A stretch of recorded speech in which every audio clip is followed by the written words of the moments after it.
The summer of 1889 burned hotter than most across the high plains of New Mexico.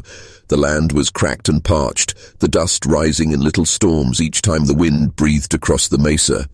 Cattle wandered thin-ribbed, looking for grass that had long since turned to brittle husks.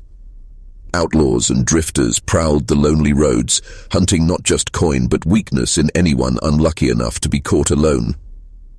On the narrow track that wound between two canyon walls, a woman lay face down in the dust. Her dress was torn, dirt ground deep into the cloth as if she'd been dragged. The brim of her bonnet was snapped clean through, leaving her face half-bared to the sun. Her skin was pale, too pale for the harsh desert noon, and her lips were cracked dry. A faint trail of blood marked where she had been thrown, a few scattered beads glinting red against the sand. From far off, the rhythmic thunder of hooves rolled across the canyon. A lone rider appeared, hat low, dust rising behind him in a ghostly plume. He was a rancher by his look, broad-shouldered, his shirt sweat-stained, a rope coiled neatly at his saddle. His eyes, shaded beneath the brim, swept the trail with a hunter's caution. The land had a way of testing men, and he had learned to read its warnings. At first he thought the shape in the dust was no more than a discarded coat or some traveler's bundle dropped in haste. But as he drew nearer, the outline of a woman came clear, still as stone, her breath shallow, if it was there at all. He reined in his horse sharp, boots striking dirt as he swung down. The dry air was heavy with silence. He crouched low, brushing the dust from her cheek with the back of his hand. Her skin was warm, burning almost, yet there was life, faint and flickering. Her eyes did not open, but a sound escaped her lips, no louder than a broken whisper. The rancher's jaw tightened. Whoever had left her here had not meant for her to live. He glanced at the trail behind, scanning for tracks for any sign of men who might come back. Wagon wheels, boot prints, some fresh pressed deep into the dry earth. She hadn't been here long. The sun beat down harder, merciless. He looked from her to his horse, then back again. There was no time to wonder who she was or why she had been left. If he hesitated, the desert would claim her before the hour was out. He slid his arms beneath her, lifting her gently from the ground. She was lighter than he expected, her body limp, her head falling against his shoulder. Dust clung to her hair, streaking his shirt as he carried her. Behind him, the canyon wind rose, carrying with it the faint, uneasy feeling that eyes were watching from somewhere up among the rocks. The horse shifted under the weight as the rancher hoisted the woman into the saddle, steadying her with one arm as if she were no more than a child. Her head lolled, her bonnet slipping free, and strands of dusty hair caught the sunlight in pale threads. He swung up behind her, one hand gripping the reins, the other keeping her upright against his chest. For a breath, he sat still, listening. The canyon had gone too quiet. No bird call, no rustle of small things in the sage, just the hot whisper of wind. His eyes tracked the high ridges, dark stone broken in jagged shelves where a rifle barrel could vanish. He had ridden these lands long enough to know when trouble lay waiting. With a low curse under his breath, he dug his heels into the horse's flanks. The animal leapt forward, hooves drumming a sharp rhythm against the trail. Dust rose around them, choking, but he didn't slow. The woman stirred faintly, a groan escaping her lips as her head pressed against his chest. "Water." The word was cracked, barely formed. He bent his head closer, trying to catch it, but her voice was already gone, carried away by the pounding of hooves. They rounded a bend, and the tracks became clear in the dirt ahead, wagon ruts cut deep and the prints of several horses riding alongside. He knew the look of outlaw sign when he saw it. They hadn't been careful. Whoever they were, they'd thought she wouldn't last long enough to matter. The rancher's jaw hardened. Men like that didn't leave mercy behind. His horse labored against the climb as the canyon narrowed, the walls closing in like the throat of a trap. He rode low in the saddle, shifting his weight to shield her body with his own. Sweat stung his eyes, but he kept his gaze fixed forward, measuring distance against danger. Then, a sharp crack. Not the sound of stone shifting, but the echo of a rifle. A bullet tore dust from the trail just ahead of them. The horse screamed, muscles bunching beneath him, and the rancher leaned low, spurring harder. The canyon rang with another shot. He didn't look back. He only tightened his grip on the woman and pressed his hat down against the wind. If he faltered now, they would both be left to the vultures. The canyon walls finally split wide, spilling them onto the open plain. The rancher didn't slow until the sound of gunfire faded behind him, replaced only by the hammer of hooves and the whistle of the wind. His horse ran hard, foam gathering at the bit, but the man pressed on, knowing that shadows on the ridges could still follow. Only when the far line of cottonwoods appeared did he rein the animal toward the shelter of trees and water. He slid down quick, boots striking dirt, then eased the woman from the saddle with care. Her weight sagged against him, frighteningly limp, her breath shallow as if each one had to be coaxed from her chest. He laid her in the grass beside the creek. Cold water gurgled close, and he cupped his hands into it, splashing her face, brushing dust and blood away. Her lips parted, and he tipped a small measure into her mouth, watching her throat strain to swallow. For the first time he saw the marks on her wrists, Ra's, angry welts cut deep from rope.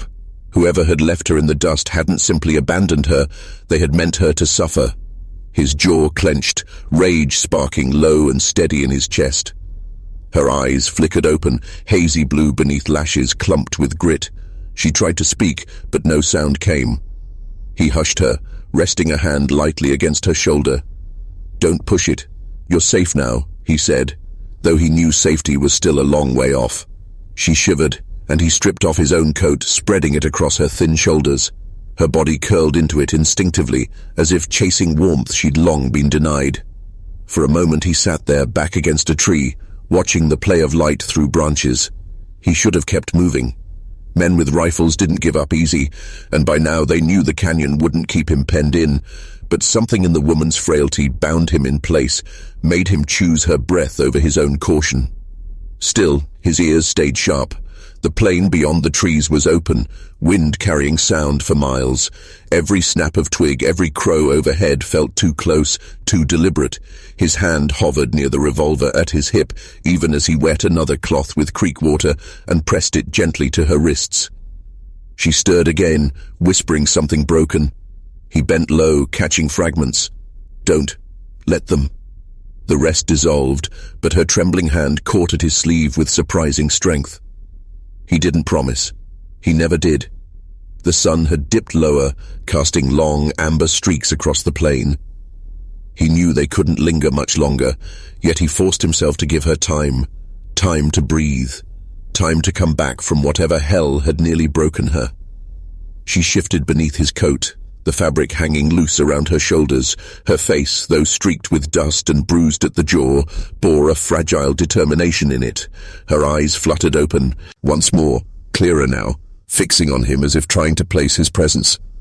"You pulled me out," she rasped, voice rough from thirst.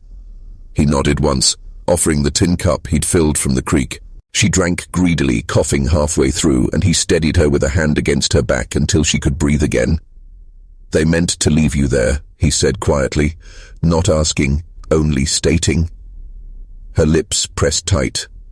A shudder rippled through her body, and she turned her face away. He didn't press further, but the silence between them told him enough. Whoever had tied her down and left her in the dust hadn't been strangers.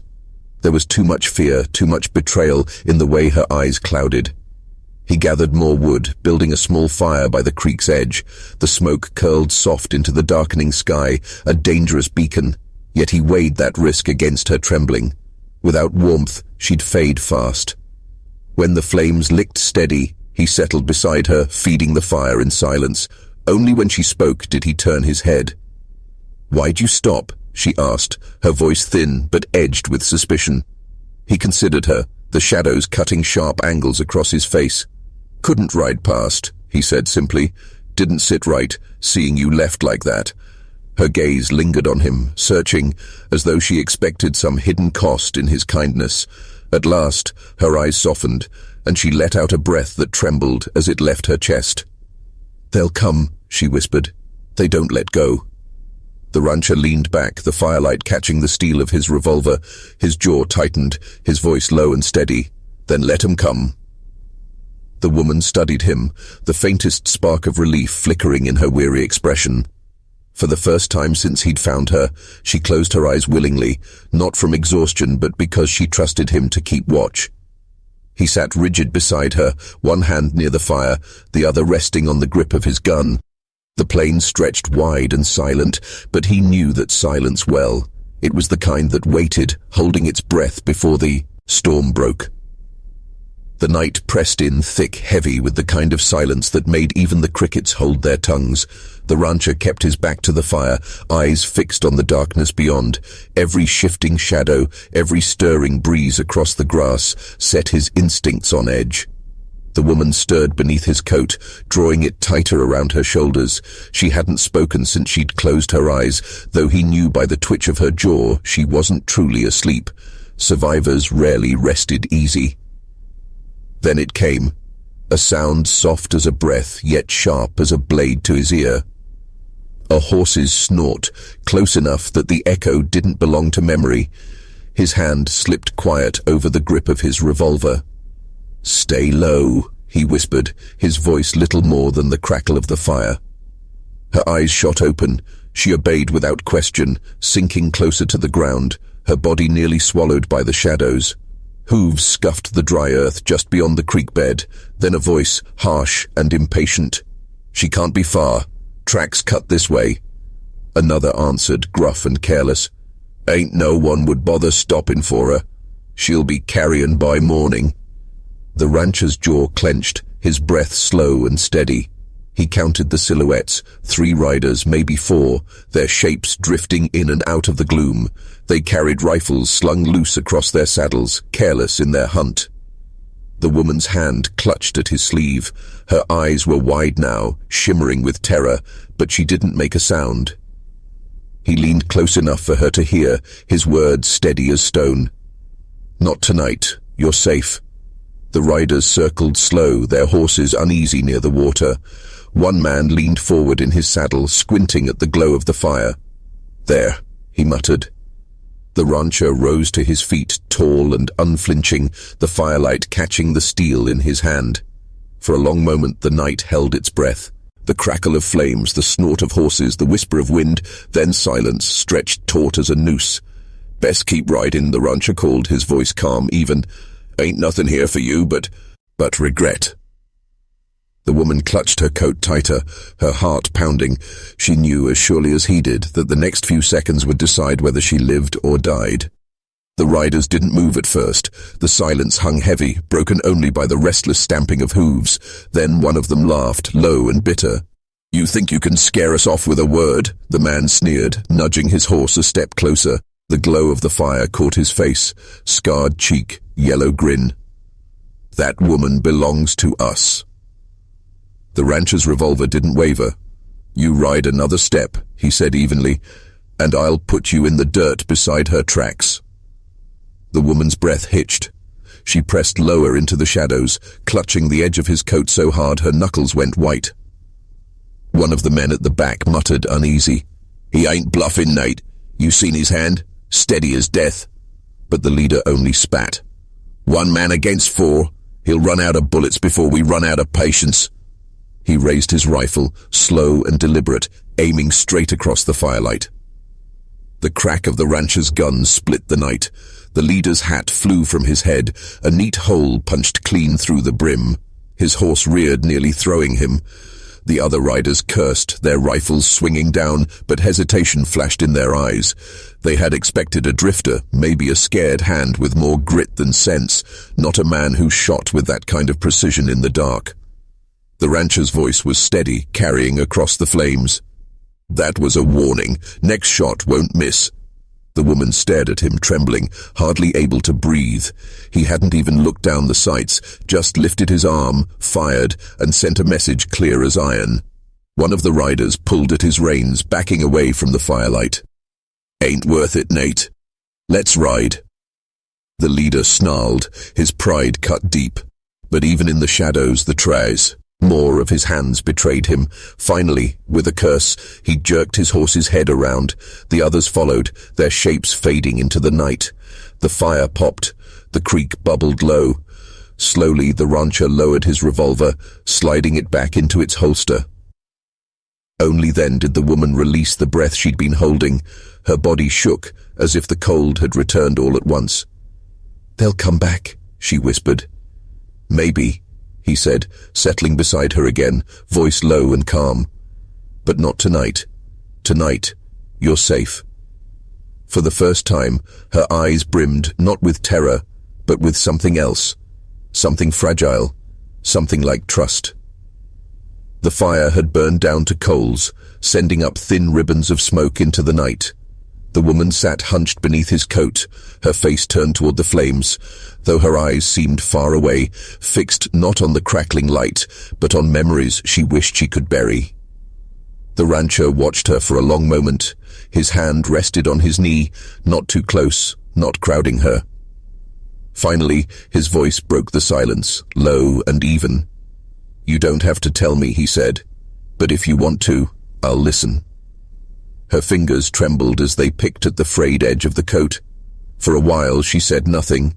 Then, with a voice so faint it was almost lost in the night air, she began. "They took me from the wagon road," she whispered. "My brother tried to fight them. He—" Her throat closed. She swallowed hard, eyes glistening. "They left him in the dirt. I couldn't even bury him. They said I was worth more alive than dead." Her voice broke on the last word. She pulled the coat tighter, as though trying to hold herself together. The rancher's jaw tightened, but he kept his gaze steady, his voice soft. "And they meant to sell you?" She nodded, tears slipping free now. "I prayed someone would come. Every night I prayed, but nobody ever did. Not until you." Her eyes lifted to his then, unsteady but searching, as though she needed to know if he would vanish too, if this safety was only a fleeting trick of the night. The rancher held her gaze, unflinching. "You ain't going back to them," he said firmly. "Not while I'm breathing." Her lips trembled. "You don't even know me." A faint, almost weary smile touched his face. "Don't need to. Wrong is wrong, and I've buried enough wrong in my time." The silence that followed was heavier than the cold, but different somehow, not empty but full, like the weight of truth settling between them. At last, she leaned just slightly, her shoulder brushing his arm as though testing if he was real, if the warmth of him would hold. He didn't move, didn't startle. He simply sat there, steady as stone, letting her take whatever comfort she needed. And in the shadows beyond the firelight, the dark woods seemed to listen, as though the night itself had bent closer to keep her secret safe. Dawn came slow, painting the horizon in bruised shades of violet and gold. The fire had burned to ash, leaving only faint heat beneath the coals. The woman stirred beneath the rancher's coat, her breath fogging in the cold air as she woke. For a moment she looked around as though uncertain if the night had been a dream. Then her eyes found him, already saddling his horse, movement steady and deliberate. Relief flickered across her face, fragile, but real. He glanced back at her. "We need to move," he said. "If they're trailing, they'll be close come midday." Her heart jolted at the reminder, but she pushed herself to her feet. Her legs trembled beneath her, weak from hunger and exhaustion. Before she could falter, the rancher was there, his hand firm beneath her elbow. "You'll ride with me," he said. "Save your strength." She nodded, her voice caught in her throat. Once mounted, she felt the familiar sway of the saddle beneath her, but this time his arm steadied her, drawing her against the broad strength of his chest. The steady beat of his heart thudded against her back, an anchor in the uncertainty of the trail ahead. They rode in silence at first, the only sound the horses' hooves striking frozen ground. The land stretched out wide, rolling hills, frost clinging to the grass, trees bare and black against the pale sky. Yet behind them always hung the weight of pursuit. The woman turned her head slightly. "Do you think they'll follow?" The rancher's jaw was set hard. "Men like that don't give up easy. But I know this country better than they do." Her fingers clutched the worn leather of the saddle horn.